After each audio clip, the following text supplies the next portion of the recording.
The SpaceX Crew-12 mission is scheduled to launch on February 11, 2026, from Cape Canaveral Space Force Station in Florida, carrying 4 astronauts to the International Space Station. This mission is a perfect example of international cooperation in the modern space age because the crew includes astronauts from 3 different space agencies: Jessica Meir and Jack Hathaway from NASA, Sophie Adenot from the European Space Agency, and Andrey Fedyaev from Roscosmos. 3 different launch windows have been set. The first launch at 6 a.m. on February 11th, with alternative dates on February 12th and 13th. These dates aren't chosen randomly. Factors like Earth's rotation, the ISS orbit, and fuel efficiency are calculated to determine the optimal moments. One of the most interesting aspects of the mission is the 2-week quarantine process that astronauts go through before launch. This practice has continued since the Apollo program and has a very important reason. Getting sick in space is much more dangerous than on Earth. There's no fully equipped hospital on the ISS, and the microgravity environment weakens the immune system. Moreover, in a closed environment, if one person gets sick, the entire crew is at risk. That's why during the quarantine process that began in Houston on January 29th, astronauts minimize contact with other people, meet only with selected individuals who have passed medical screening, and undergo constant health monitoring.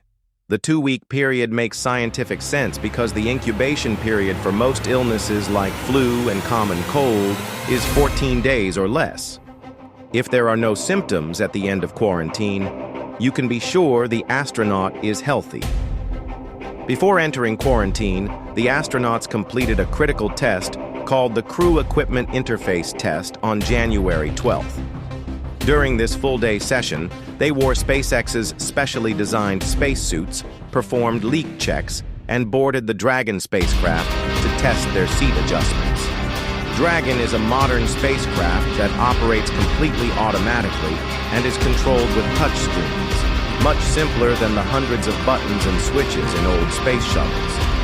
The astronauts also listen to Dragon's normal operating sounds because auditory cues are very important in space.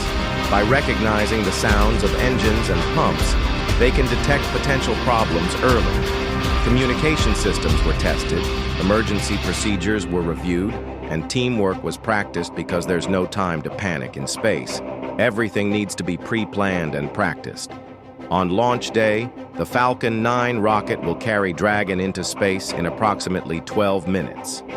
In the first 2.5 minutes, the first stage will complete its job, return, and land on a platform thanks to SpaceX's famous reusable technology.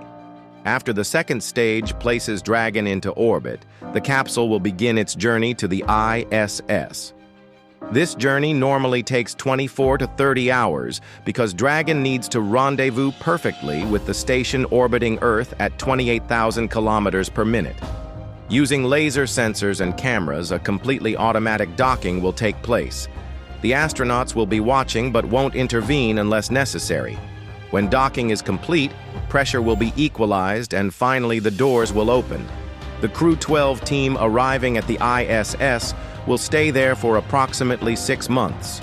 During this time, they will conduct scientific experiments in the microgravity environment, maintain the station, and collect important data for future space missions.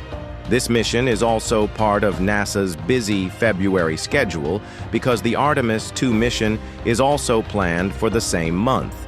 This mission will take humans to lunar orbit for the first time in over 50 years. The timing of both missions is carefully coordinated. Although Crew-12 may seem routine, it's actually an extraordinary achievement where international cooperation, advanced technology, and human courage come together. Astronauts from 4 different countries will contribute to humanity's space exploration journey by working together in a laboratory 400 kilometers high. Through such missions, space is becoming not just the domain of superpowers, but the common heritage of all humanity, and each successful mission provides experience for future journeys to Mars and beyond.